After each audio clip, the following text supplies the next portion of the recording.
County Public Safety Committee meeting to order. Madam Clerk, can we have roll call, please? Present.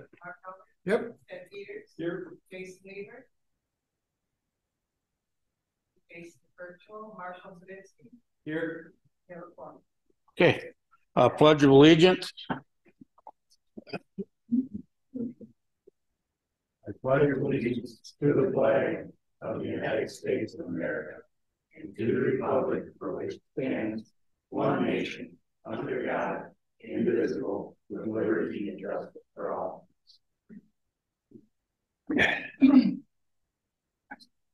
Okay, certification of compliance with open meeting law. This meeting has been noticed to the public and news media as required by section 19.84 of the Wisconsin statutes. Okay, thank you. Number 5, meeting agenda has been presented. It looks fine to me. Okay, number 6, public comment. At this time, we'll give you 3 minutes. Directed not to only to the committee, not just one person. So we have one, Linda. State your name and your address, please. Linda Zilmer, Edgewater property owner, resident of the village of Birchwood. And I have a couple matters for public comment this morning. Earlier this morning, I sent the members of the committee an email with ATV, UTV safety and fatality information through August 28th. And I'm raising this now because in October, new proposals for opening county highways are going to be coming before the Public Works Committee. At one route I'm aware of is to open up, I believe, 21 miles of County Highway B. And this committee, I don't think, has ever discussed things like speed limits or safety concerns and road conditions. That's primarily been the jurisdiction of the Public Works Committee. And I have sent to this committee and other committees in the full county board the Washburn County letter asking for some legislation to provide some safety measures around, do we want 12-year-olds going 55 miles an hour down county highways? Can they be driving ATVs and UTVs with open intoxicants? And this county won't even bring it up as an issue. So there was and bringing it up too because of a column or an opinion piece that is one of a series of pieces that have been in the Sawyer County Record stating that it's safe to ride ATVs and UTVs on road routes. So please look at that information at your convenience. The bigger issue, I think, but although sometimes it's related, is the relationship between Sawyer County Ambulance and the Birchwood Four Corners Ambulance Service. At the previous committee meeting, there were things being said, and the public can't participate to correct misinformation. But Edgewater has always been under Birchwood Ambulance Service. Sawyer County never even considered Edgewater when it did its ambulance study to go full time. And so however that works out in your budget process and beyond, but please, this wasn't a choice and Sawyer County has not served. And there was a letter, I believe, that our Birchwood Four Corners ambulance director did send to the county board members with some concerns. And I don't see that on the agenda, so I do hope it's mentioned during correspondence. Thank you. Okay, thank you, Linda. All right. Lynn, is there anybody out there with their hands up on public comment? Okay. All right, number 7, minutes of the last previous public safety meeting. Need a motion to approve, please. Okay, we have a motion by Mr. Marshall Zavitsky and a second by Mr. Peters to approve. All in favor say aye. Aye. All opposed, motion carries to approve. Okay, number 8, judge's report. I got some questions now with this, and I don't know who's going to be able to give me the answers. Now that we got 2 courtrooms going, I believe that this committee needs to hear from either Judge Yackel or Judge Isom. It doesn't matter which one, They can bring in both of them or one of them to speak to this committee. So who oversees Judge Isham's, Marge, do you know? As far as. Well, yeah, I mean, to make her, maybe she does not know that this committee exists, that somebody needs to report to it. I know last time I spoke to Judge Yackel, he told me once both courtrooms got up and going that somebody would have a report for this committee. So I guess I'm just kind of wondering when we're going to get that, because I believe this committee needs to hear what's going on in them courtrooms. Judge Isham's judicial assistant is Sari Torstensen. She left our office to do the judicial assistant. So you could reach out to her to see if she can calendar for her. As far as Don doing a report, Okay. I can send an email to Anna requesting something be on the agenda each month. Yeah. That way she would know. I mean, I would like to hear, and especially her courtroom now that it's new and up and going, to see how it's going, and if there's, I don't believe there's any problems with it, but just an update on what's going on with it. So, you guys got any questions? No, but I'm glad you brought that up. Okay. All right. Mr. Weaver, you got any questions on that you want to chime in on?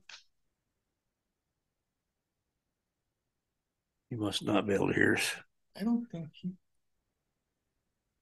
Okay. Or we can hear him. All right. Number B, courthouse remodel update.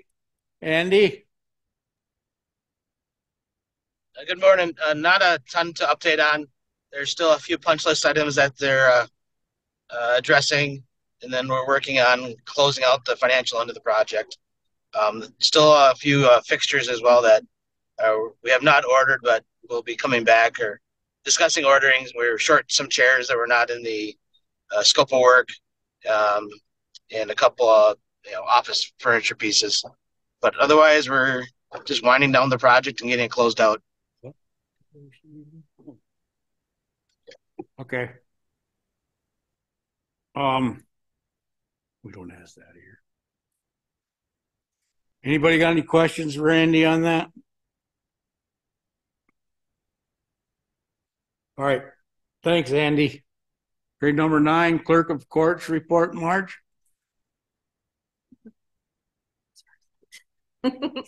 just want to give you an update.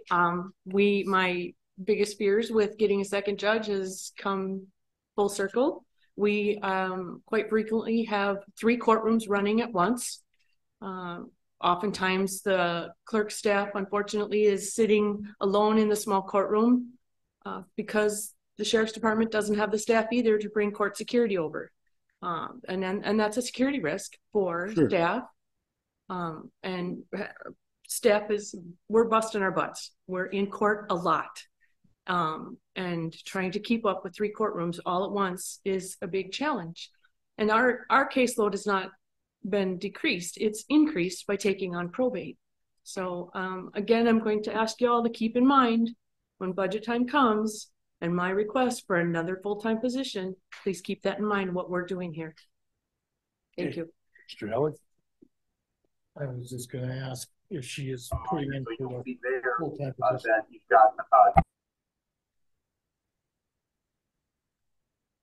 So, Marge, doing 3 courtrooms and you don't have court security, how does that work? I believe that you'd have to ask the court security for that. They're trying to do the hierarchy, which case type has a higher precedence. Okay. And granted, criminal is going to take precedence over civil. Yeah. And they're going to keep in mind if there's family cases, because those are pretty volatile hearings as well. And kudos to the sheriff's department and court security, because oh yes, they do a great job of keeping us safe and taking care of us. It's just they're spread just as thin as we are. Okay.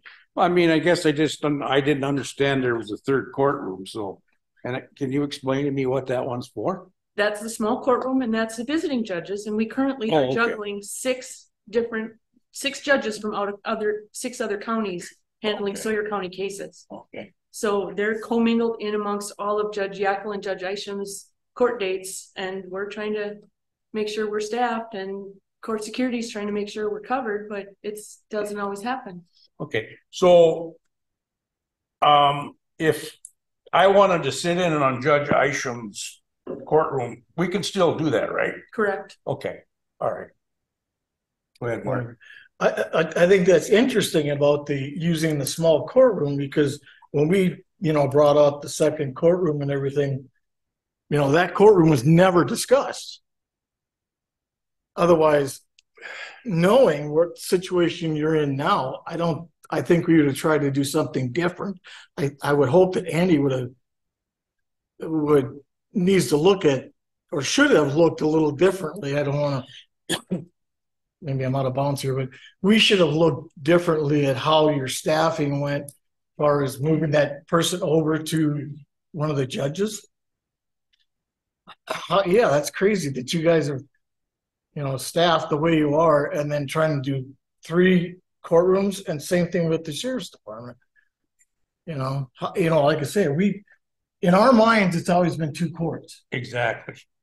And then we didn't forget about the other one, but it just never was really in the picture, I think. So what this is showing me and this committee is down the road between the sheriff's department and the judges, we're going to need help.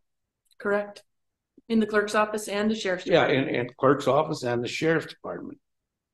So Andy, we'll have to take a look at that. I mean, this is something we got to be looking at. We can't go on like this, being shorthanded, and we got to keep everybody safe in this courthouse. Thank you. And thank you, Marge, for your report. Very good. Thank you. All right, number 10, Sheriff's Department report. Communication Center report. Mr. Chairman, I'm going to start off just summarizing some of the events we've had in the last month. We had a very unfortunate situation happen Tuesday morning. We had an incident where an inmate was taken out of the block and in the vestibule assaulted one of our jailers. Ooh. And caught him on the blind side, totally unexpected. We've reviewed the video afterwards, and the jailer was trying to communicate with him and basically sucker punched him right in the eye, and he went down, jumped on top of him, and just kept swinging. And Jody Cole Morgan was the jailer, and he has suffered a broken nose and some other fractures in the face, and some injury to his eye and ear as well. A good prognosis. We're hoping he's back to work next week, but he has our extended thoughts and prayers here. Yes. And the inmate is facing charges. We're forwarding suggested charges to the DA, and we sure hope he's charged, sentenced, and sent to prison over this. Our staff did an outstanding job. We reviewed the video, and the second jailer tased the inmate and enhanced some voluntary compliance at that point with the inmate. And Jody jumped right up with his injuries, helped secure him, did as he's trained. Both of them did an outstanding job as jailers. Our jailers are second to none. I agree with you, Sheriff. I mean, they're putting their life in risk every day in the jail there. So I agree. Thank you. All right. Center report. Thank you. Just want to share with everyone that we did hire a dispatcher full-time. She started training on the 27th of August. She comes to us with 22 years of dispatching experience. She's taken on the position very well, getting to know the geographics of Sawyer County and all the entities around. We still have 2 full-time vacancies. We have applications that are coming in. And the end of August, right before school started in winter, the Communication Center, along with Patrol EM, took part the winter school active shooter drill. Our calls are up slightly from last year this time. However, our 911 hang-up calls seem to be going down. I think with the online presence of how to deactivate your emergency calls and extending the public notice to stay on the phone when the dispatch picks up has really dropped our 911 hang-up calls. So. Okay, thank you. Any questions for Deputy Rapinski?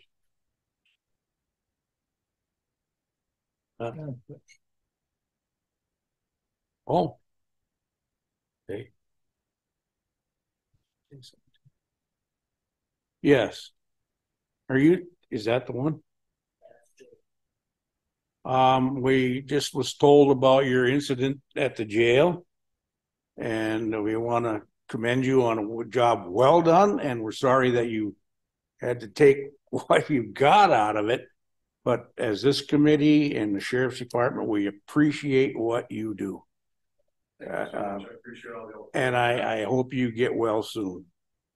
Thank you. All right, thank you. All right, any questions for Deputy Rapinski? Jason? Okay, if not, number B, Lieutenant Rapinski, your report, please. Thank you, Mr. Chairman. You can tell by our call volume, they've decreased a little bit from last month, but in all, it's staying pretty steady throughout the year as summer winds down, schools go back in session. This was a marginal increase, actually, from where we were at last year. So for the time period, Sawyer County deputies issued 37 citations for traffic offenses, 4 written warnings, and 5 non-traffic citations. And per community maps, there's been 17 total crashes, 10 with personal injury, no additional fatalities in our county for this time period, bringing our total crashes to date to 187 crashes, 55 personal injuries with 4 fatalities. As the director mentioned, we did active shooter training, and we do have future trainings planned for the LCO and Birchwood school districts, on a year-by-year case basis. But we have learned lessons in every time, and we've improved our responses each and every time that we've gone through these trainings. Well, Labor Day, our next area events, of course, were the Excellent Trout Fest, which we were down at. The Check 40 Fat Tire is September 16th in the city of Hayward Cable. And we anticipate about 3,000 racers taking part of the race this year. Okay, thank you, Lieutenant. Any questions for Lieutenant Rapinski? Okay, I was at the Trout Fest too, and you guys did an excellent job down there. Thank you. All right, number C, jail report, Lieutenant. Thank you. The August 23 jail report shows us with an average daily population of 73.2, almost 21 females to 52.5 males, excuse me. Average probation incarceration is 18, pre-sentence incarceration at 44, average sentence incarceration is at 11. 0 currently on EM. I believe currently we had 3 working Hubers. I believe we just lost one. He's back in general population. Total population Dave report was 73, and our current inmate unemployment rate is holding steady right around that 80% mark. Okay, thank you, Lieutenant. Any questions for him? I have a question. Go ahead. Is our court securities patrol, right? Or is that jail spots? They come out of the jail division. If I recall, we did hire another investigator, correct? Or we have an opening, or we have an option to hire another investigator, Doug? We are putting that we're going to post that with current staff, which is following the union contract here. We have waited here because of staffing issues, and then on top of it, Caleb, one of our court officers, is on paternity leave, and he comes back. So our intent is to fill that spot here the end of the month or the first of next month. I wonder what's needed more, another court security officer for what Marge was talking about earlier, or an investigator on the road, I guess. And we have a spot open and a salary open, and if there's a concern now in the courthouse, which is the most publicly used building in the city, I guess, I would kind of think that filling that void first might be more of a necessity over an investigator that we just currently don't have right now. Just a thought. I don't know if that's something you'd be considering, but that's my 2 cents. No, I believe that's a good idea. And we appreciate the concern, and being in local law enforcement here, you get a firsthand look, probably more than a lot of the other representatives serving constituency here. But with that in mind, as sheriff, we are very involved in overseeing each division and seeing where the demands are. Our current 2 detectives are very busy. Additionally, Amanda Reed, our second investigator, has taken over all of our ICAC cases, crimes against children, and that has become overwhelming as well. Wow. She's doing that as well as drug enforcement. And there's a lot of referrals that come in from Health and Human Services. There's so much that even patrol and a lot of our other staff don't even realize what our detectives are involved with. And a lot of complaints come into the administrative team that just get referred to our detectives direct. So, and we are definitely in need of that 3rd detective. I can tell you, when it comes comparingly to downtime with staff, our detectives have minimal to no downtime. Well, I agree with you, Sheriff, and I agree with Marshall, but I mean, I see here, this is where the county board's going to have to step up here a little bit.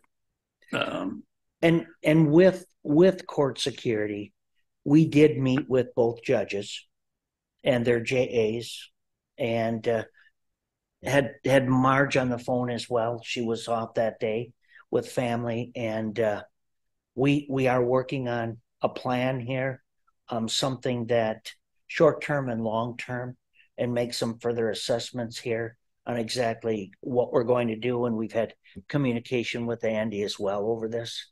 So this is going to come up in the future, but we want to do our best to be conservative, but yet support and supply the needs staffing wise to enhance that court security. Sure. And the one thing I want to make clear is, I think the intent originally was to have our court security in there for the criminal cases. But in this day and age, without question, family court and civil court is becoming more or as much of a concern as the criminal side. Wow. Well, yeah, I think that, just my 2 cents, there's got to be security in every court case. You don't know what's going to happen. Yes, when you're dealing with taking kids away from a parent, or splitting kids up with parents, or somebody going through that emotional roller coaster through a divorce, you see that heightened emotions, and that's where you get that concerning reaction. And we don't want any of our staff or the judges to be victim to that reaction. I guess we should have realized who you are and everything, and how you do things, that you would have already reached out to the respective people and started to work on that issue. Thank you. Okay, any more questions for the sheriff? All right, thanks, Sheriff, for that. Very interesting. Okay, number D, communication specialist report. Mr. Kruk. Good morning, everybody on the committee. Just to give you some updates, on Tuesday of this week, we did cut over to the new paging system. We did go ahead and do numerous tests with the different fire departments in the comm center. We've heard reports from numerous people that it has provided coverage into areas that did not have coverage before.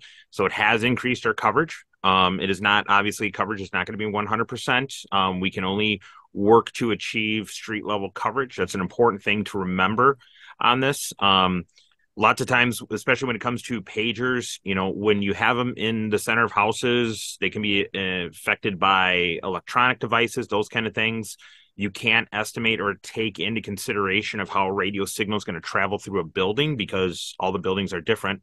However, I have heard reports from fire department members, for example, in Moose Lake, quote unquote, I've never been able to receive a page in Moose Lake before, or quote unquote, I've received pages before and I actually now hear it immensely clear on there. So that's a good thing. The reason that it did take a while, and it's important to point out, is because of the interfaces, the devices that we needed have just not available due to component demand and requirement. It's just the way electronics are right now. The equipment that is used to help facilitate paging to do it properly was recognized as needing repair replacement all the way back last summer. And it literally took us this long to be able to get it. We actually, the equipment for the actual paging system is refurbished equipment, is the best way to describe it, that was no longer being used by another, for a radio company that had another dispatch council for another customer that went to a different route than what we did. So that's good news there. We are still doing testing. We did testing yesterday. We've been monitoring the system. Pretty much all of Tuesday night, we monitored the system literally through the night, make sure everything was doing good. We are still making some minor adjustments, some minor tweaks. We did find out that there was a best way to kind of describe it is a connectivity issue through the system to the Loretta Draper site. We are working on that. We worked on it yesterday, made some improvements. We are working on that further from there. Otherwise than that, we still looking at it. We had some, what looks like maybe one of the quote unquote channels at one of the sites go down. That was related to what we believe to have been a power surge or possibly a generator power switchover that took place when we had the storms. What was that, 2 weeks ago now? I can't remember quite off the top of my head on there. But it was described as even people on patrol, and they were listening, that all of a sudden they heard like a snap or a pop, and then they didn't hear anything anymore. So we are investigating that to see if it's a situation where we can replace with spare equipment, or if it needs to be repaired, or what the prognosis is on there. Otherwise than that, we get into the time of the season where we start to look at winterizing sites. We are taking a look at possibly this is going to be the year we're going to need to upgrade some batteries. This past winter, when we had the cold and the snow and power go out at a lot of places, the battery loads and demands were pretty heavy. The sites lasted as long as they could on a battery, and then after a while, the battery gave out. So we do have those kind of issues that do have to take precedence, I think, this year, this fall. It's not uncommon to do that. It's kind of like changing the oil and changing your hoses and your belts and your tires on your vehicle on there. So that's going to be, excuse me, be assessed and gone through the rest of probably September here, and to make sure that the sites are all set and good to go. Otherwise than that, nothing else really to report unless anybody has any questions. Hey, does anybody have any questions for Mr. Crump? Go ahead, Mark. John, I don't know if you've seen this resolution from Draper. Yes, I have seen it. Okay, I would just say I would request that you do as they have requested a analysis of what the failures were, what the repairs were, and everything, as like I say, as they requested in this resolution. I think it's important though to point out though, their information is very skewed. People are not going to like to hear that. But I have read and I have heard numerous things that have been done. I talked to the fire chief. I talked to, I believe maybe Mrs. Klein that day was at the fire department and stuff like that. I told them that day when I was out there, this was before their meeting actually in August here, what they needed to do, and then the concerns actually coming from the system side of things. And I'll be honest with you, I can't tell if that fell upon deaf ears or if that is actually being done. Okay, John, hold on. Mm-hmm. I don't want any more explanation. Okay. I want you to put together a document telling them exactly what you said and what the issues were, what you've done to fix them, that kind of stuff. I'm requesting that. Okay, I guess though I want to stress though is that we have been doing that. It's a two-way street. It's not just a one-way street, and that's what the concern is in this case. Thank you. Mr. Peters? Yes. Good morning, John. My understanding, talking with Draper officials and fire department personnel, is that this is continuing, and they're concerned about whether or not there are other ways that they can get information, because in listening to some of the what's coming across some of the pagers, it's inaudible, and so it makes it very problematic that in some cases they have to travel 5 or 7 miles or more just in order to make a telephone, to get into cell phone range, so they can make a telephone call to find out whether or not a page was an emergency. And that's a difficult situation. Are there alternatives that we can put in place so that until we really identify whether or not this problem is geography or geology or equipment or infrastructure or training, whatever would happen to be, is there a way that we can get that information? Because quite frankly, it's kind of concerning living in that part of the county to have what seems to be poor communications. And I don't think it's just the town of Draper. I think there are other places where that's happening too. So I would also appreciate some sort of a way of auditing or testing so that we can be sure, because if people are actually standing outside right next to the antenna and they can't get a page on after several attempts for a test, that's not acceptable. It's not. Mr. Chairman. Mr. Chairman. Yes. I think I can help with this a little bit. Okay. Going back when the testing was done Tuesday, our director was working with John, and they had direct communication by phone with most of the chiefs or fire department staff to confirm or get their opinion on how they received the pages. And without question, Draper was really bad. We acknowledge that. We realize that. We did reach out, and we have a meeting set up with them tomorrow morning at 9:00 to meet with them to come up with some alternatives. They additionally, on top of, we also have active 911 system that's through the phone service, and that doesn't work well either with them, which really disadvantages Draper. We acknowledge that, and we want to do everything we can so that we have communication with them. And we want to work through some things here, and hopefully in upcoming months, we can come up with a good plan. I also want to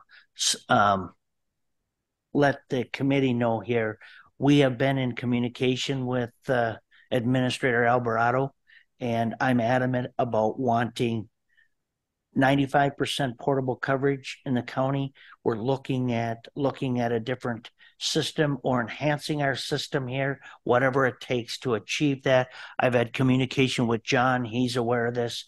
This is going to be upcoming here in the next months, which in the end, hopefully will enhance our paging system here.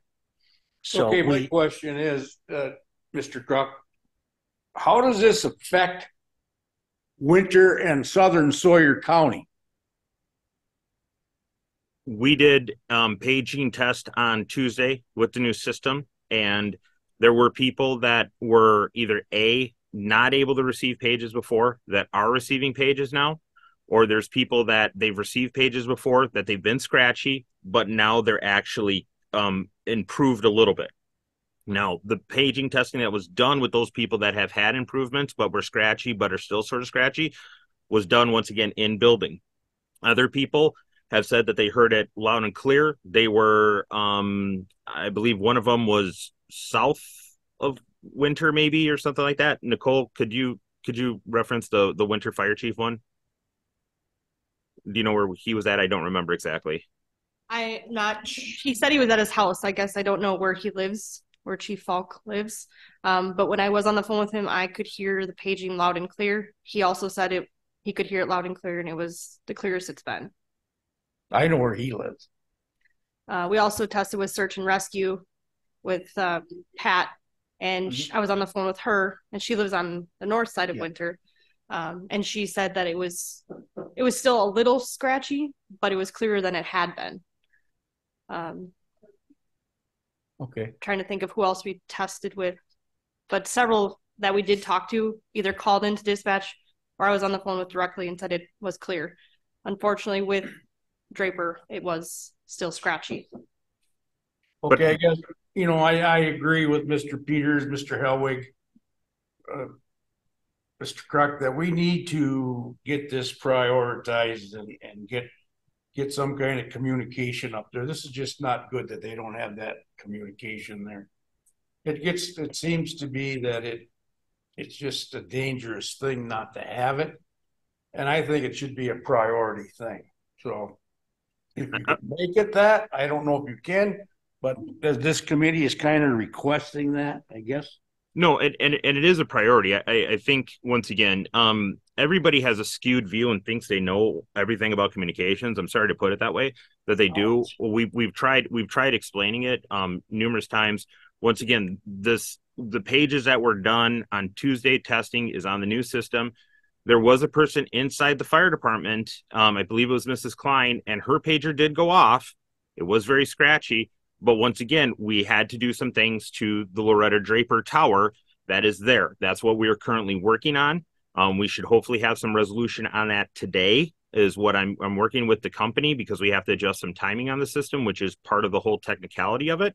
So there are steps being made. I think, though, once again, in this resolution, and this is where people are confused, Sawyer County does not control the cellular networks. So that active 911 comes through the cellular. It's not a radio thing. The radio thing that we can control is what is going out on the system, which, moving to this new system, has done that. It has increased communication on there.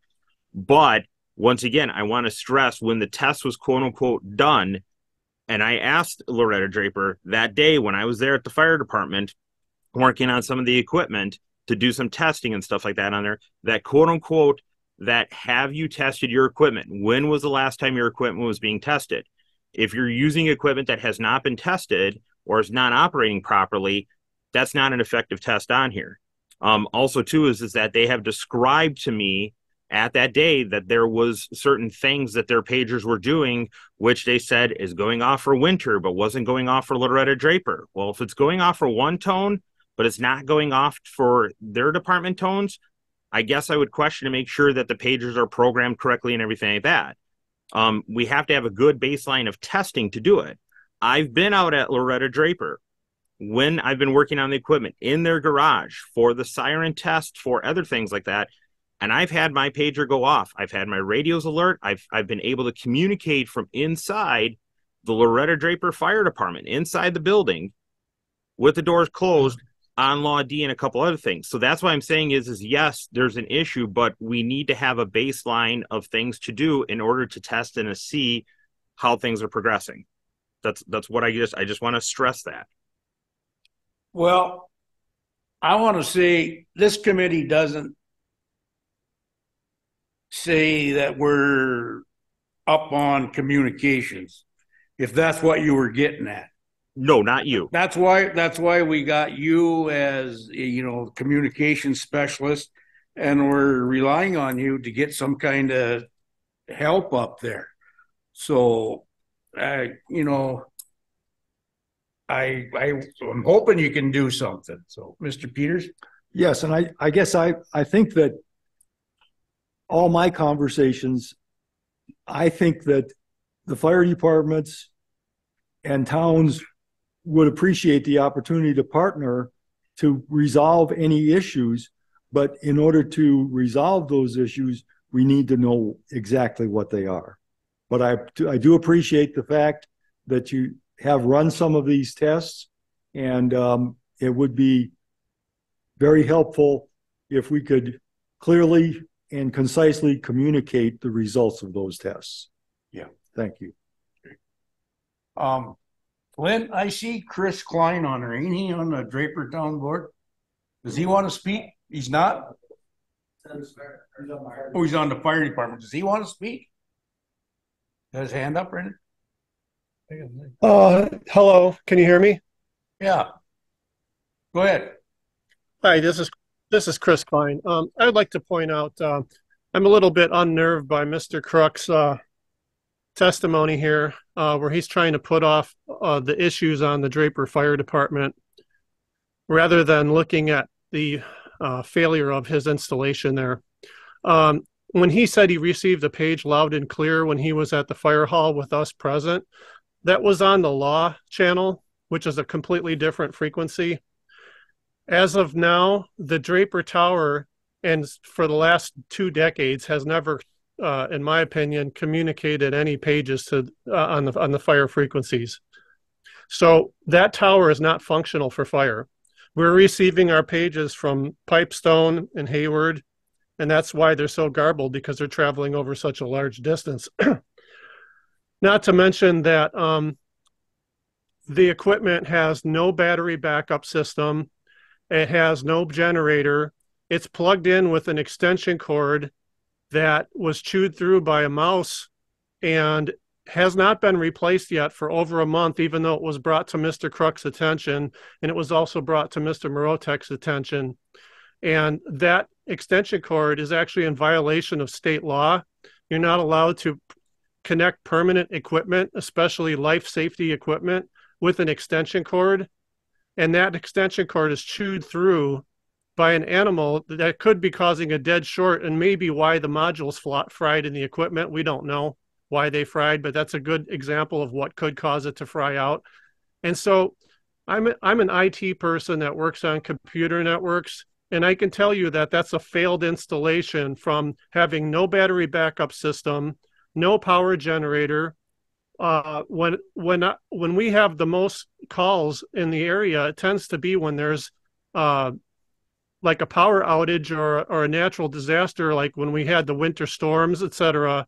You need fire, you need law enforcement, you need EMS, and there's no way for that tower to transmit to law, EMS, or fire when there's no power to it, because there's no backup system.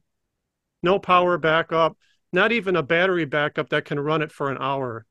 And there should be a dedicated circuit to that installed. Instead, it's sharing equipment with shop vacs and everything else in the fire hall. I mean, it's a completely negligent installation, in my opinion. And so I think there needs to be some oversight on this. Wisconsin Department of Health Services requires that the EMS standards be met to federal standards of communication, where these towers are supposed to be transmitting regardless of the terrain. And as far as street level paging, we like to hear all kind of excuses from Mr. Crook on this stuff.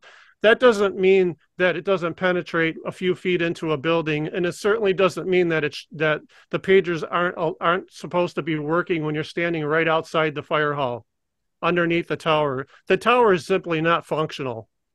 So we need to get some oversight on this. I would suggest bringing in another company that's from outside the area to evaluate the system and to evaluate the standards that Mr. Crook is operating under, and get a different set of eyes on this. Ultimately, it's the county's responsibility for the 911 system to work and for it to be completely interoperable with the fire department and law enforcement. Thank you. Okay, thank you, Mr. Klein. May I be allowed to address those that comments, please? Hang on a minute. Mr. Helwig, do you want to say something? Yeah, this is for you, Mr. Crook. You mentioned earlier that you don't have any control or anything over 911, but you do have control over the paging system, and that's the one we're really discussing here, I believe. So I don't want you to. That's kind of like the gentleman just said, you make an excuse there by saying, well, we don't have control about 911. So, but you do over have the paging. So, and also on what I said earlier about a memo, I would like you to do that memo. And also one of the things in there is you mentioned a baseline. Well, that's something that you need to do, is to go to figure out what this baseline is and then go out and make it happen. And you need to put together a document for the fire departments, whatever departments out there, stating what the issues are and what needs to be done to fix them. And I would like that document to be sent to the committee. Thank you. That's all I have. Okay. Go ahead, Mr. Kruk. You can do that now. So first of all, this is what I was referring to. The Loretta Draper Tower site that the fire department has was never designed as to be an initial transmitter site. It was always designed to be a receiver site to supplement the reception from when radios are transmitting. It was designed to be a paging only transmitter site. And then once the new system went online, which has gone online on Tuesday, it is going to go ahead and be a transmitter site. That's what the design of the system was for. I'd like to go ahead and point out that I did take some pictures. I have forwarded that report over to the sheriff and the chief and all them on there. I think it needs to be important to go back that it was referenced that it was a power cord. Prior to COVID, we had our equipment plugged into an outlet, which is a standard situation on there. We were told that that outlet was going to be sufficient enough. We were also told that the fire department was looking at purchasing a generator at that time. We went, and we have no reason to believe that that was not going to go through.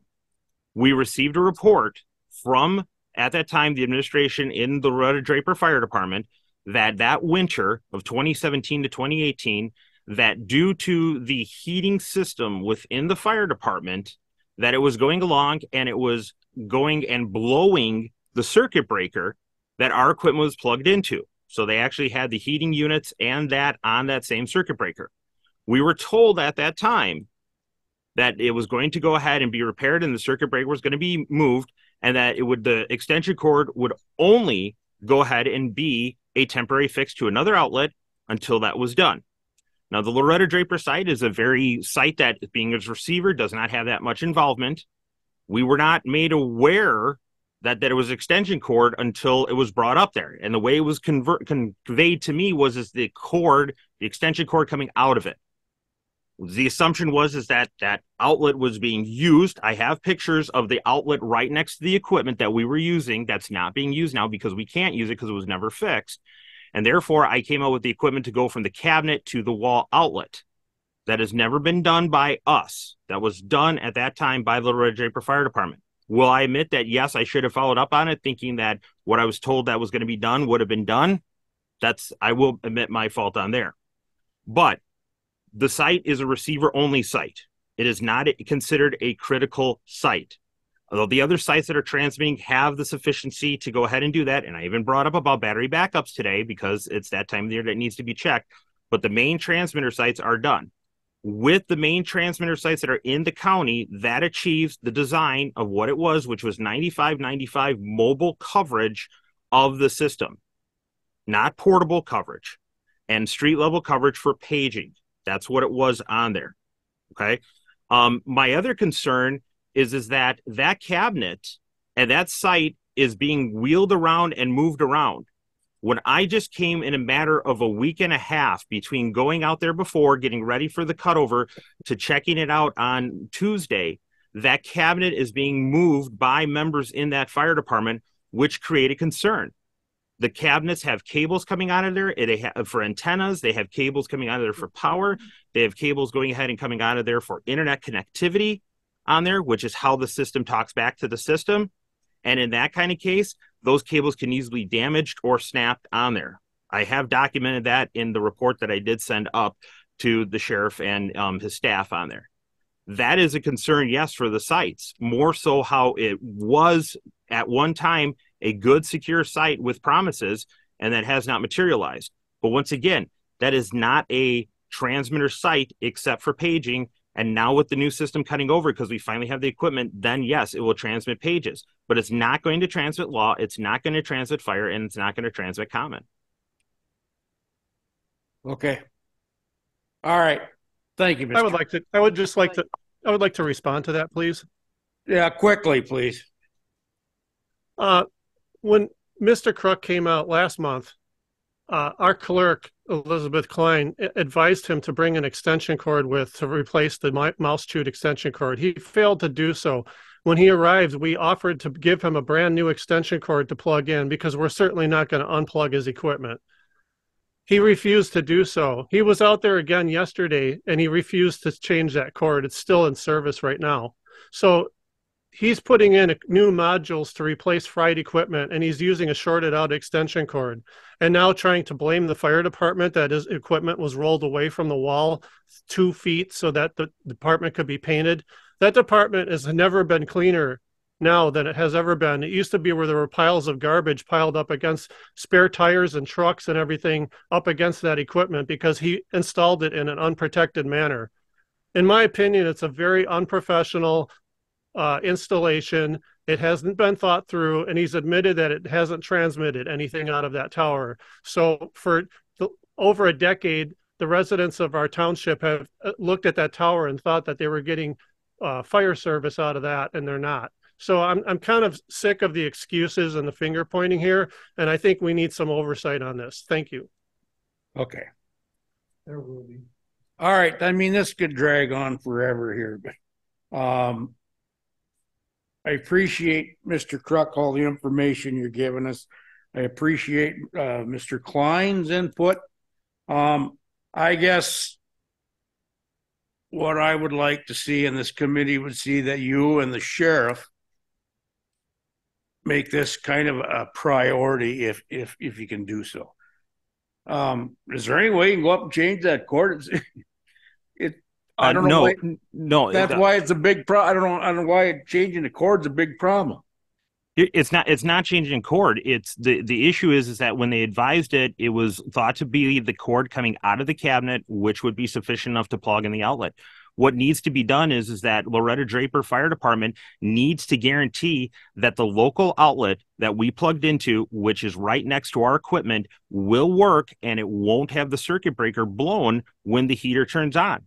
That cord will be eliminated because it was never there in place installed by us. That is because of the members that was done before their time there, that they said that it would be repaired and it was never repaired. That's not accurate. The county needs to install its own dedicated circuit. You could hire an electrician for probably $200 and put in a 30-foot length of conduit to the panel and an outlet. There's no reason why it should be sharing an outlet in the wall with everything else in the fire hall. That's just a failed installation.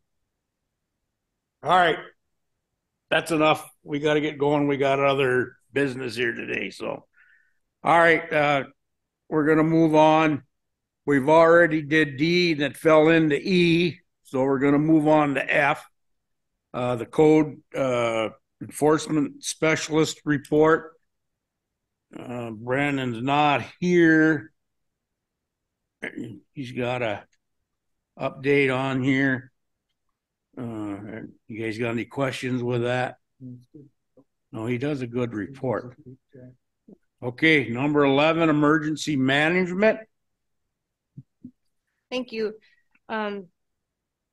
So for the month of August, we've been working with emergency management, working with the local hazmat team, as well as the Hayward Area Memorial Hospital emergency management. We're setting up a hazmat functional drill for October with a tabletop that will take place in September. This is to meet grant requirements as well. So we'll be conducting that with a spill of some sort of chemical taking place at the hospital. Sawyer County EM is also offering a training to the community. I've had a lot of people register from outside the community, but I'm leaving it open for local community members. Had a few registered. It's a recovery from disaster, the local community role. I believe the last time it was offered here was probably around 2014. The purpose of it is to understand the local community response and challenges associated with disaster recovery. After the winter storms, I think this would be a good updated training to have for our community and the local members. Be held in November, early part of November. The flyer is attached to my report for ways to register online. We also did testing of the tornado sirens and found out that some townships, most of the townships are functional. Other townships have tornado sirens, but they have not worked for a while due to maintenance and changeover of town board members. Also just put on there as we enter severe weather season to have the community sign up for NICS alerts for severe weather. Okay. Any questions for Deputy Rapinski? Go ahead, Mark. I don't know if I'm an idiot or what, but I'm not finding where you register on your flyer. It should be towards the bottom right. If you go to the Wisconsin Training Center. Okay. Thank you. Okay. There it is. All right, thank you. All right, number 12, Child Support Department report. Ms. Okamoto ain't here. Any questions on her report? How come she don't come anymore? Anybody know? Okay. All right, no more questions. All right, number 13, emergency services. All right, like I told you last month, our recording software was getting revamped. We moved site, so there've been dealing with a little bit of bugs and stuff, but everything's getting crossed off and sent over to our new computers. We're not running reports out of it yet because I don't know how accurate they are yet. So I didn't run any of the usual reports that I would pull after it because I want to make sure that all of the stuff is updated and integrated to the new site. We're able to change our report so we can now have information on opiates and Narcan use. So we'll be able to work on that kind of stuff with communities. I'm sorry the report doesn't have too much into it. We've been super busy. We got an EMR class that started in Hayward High School. Started yesterday, so getting all that stuff going. Me and Leah are teaching that class. Today we have the second day for it that I'll be teaching. We've also been, LCO is now a site. They're almost completed with all their paperwork for EMR classes and EMT based classes. So they should be offering classes here soon. So we've been working with them. Been going with Andy to these meetings, and I'll let any questions on those meetings, I'll let Andy know, but I just came with whatever I could answer. Okay. People had questions for me. We've been, obviously you can see we're up on our call volume a little bit, not crazy. Working on getting more transfers out. We did hire another paramedic, and I do have another one that applied, and we're gonna but that she's part-time. We work for Mayo and full player. So she's looking at coming up here. We've had her here before. We got her as a student when we were a training site. She loved it up here so much, so we're still trying to focus on, but again, huge service versus us. They offer way more than we can.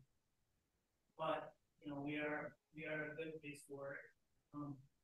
We've been covering the fairs. Had a really successful fair. Unfortunately, one of the bull riders one of the clowns got hurt. Pretty bad. He got it pretty good, so we were able to take care of him. Our staff did an excellent job, and even somebody that was one of my paramedics that were on duty or not on duty, who was able to go and help them, with that injury. He was clowning around. Yeah, that bull didn't take it right, But obviously deaths are what they're gonna be. I mean, we did have a tragic, drowning incident on foliage that, and another incident I'm not gonna talk about in this meeting too much, but, that's currently under investigation. I have a new medical examiner now that, she finished all her training and she's actually going to do some higher level training. And she actually lives in Birchwood, so she'll be really good at that area for us, you know. So now it's, you know, I can get a corner down there and it doesn't take, you know, an hour just to get drive time there. And she's pretty active. She's very, very, very energetic at doing this. She's actually a paramedic for us too, so, you know, so. Other than that, do you have any questions? I do. Like you said, you didn't have time. You're very busy, but I don't see no updated call volume where your calls went out to what areas. Well, so we pulled that information off of our reporting software, and because August 31st, when everything was supposed to switch over. Yeah. And I don't want to just pull stuff and it not be completed. You know, so since it just switched over, there's a lot of bugs that we're working on that from our Field Bridge site to the main site. Okay. So I was just gonna say that for next month, because next month Okay. I'll have more information on the Narcan use, the EMR classes that are going on, plus the township runs. You know, Okay. It's kind of like one of those things, like I got a lot of information, but I don't have. Okay, that's fine. I would just want to make sure, we want to make sure it's coming back to the committee though, you know. Well, I'll make sure that it's there. All right. Anybody have any questions? Go ahead, Ed. Just a comment. I'd just like to thank you and the all of the people who helped with that tragedy on the flowage. He was a personal friend of mine. Okay. All right. Any more questions? All right, number 14, Criminal Justice Coordinating Update Council. Andy. Yeah, primarily you saw at the county board meeting the opioid presentation and the use of the opioid funds. That's been the primary focus of the coordinating council. Now that that's kind of in place, we'll be going back to, like you brought up at the beginning of the meeting, we have 2 judges now and getting them both incorporated into the council. And that'll accelerate the drug court, or now it's called the recovery court, which will be fully operational by the first of the year. And then the deflection grant that law enforcement's getting has been the other topic of conversation at the coordinating council. Yeah, I think those are probably the 3 main areas. The recovery court, diversion court's going well. And then now we'll be starting deflection and the opioid programming. I just want to drive back to the ambulance. Mr. Fremel and I have made all the presentations to the 3 townships in Washburn County that get service. I've heard back from one of them, but I would expect we'll have their responses or contracts to review at next month's meeting. And then we're also going to the town of Edgewater meeting next week. Okay. All right. Thank you. Anybody got any questions for Randy? Okay, Dot. Number 15, future agenda items. Lynn, I would like to have the town of Draper emergency services and communication issues back on there again. I would like this committee and myself to keep on top of this to see just how it's going. All right, number 16, any correspondence, reports from conferences and meetings? One more thing, Ron. Go ahead. I think maybe in the future, of course, we have a lot of questions for John Kruk about maybe what we don't know about his department. Maybe it would help educate us and keep us out of the dark if maybe we had a breakdown of the projects over the past year and what his budget is. I mean, budget season is coming up, and it would show what maybe we can assist him with by the projects that we want to succeed with here in the future. So maybe a breakdown and inventory of what he has and what he's been working on would be good. Well, that's just comment. And that's why I say that document for stating what the issues are and what he needs to do to fix the issues is so important. Goes right along with what you're saying. Because then if we know what the problems are, we can hopefully put it in the budget and get something. Okay. Thank you. All right, number 17, and we got no more business. We're adjourned. Thank you, everybody. Okay.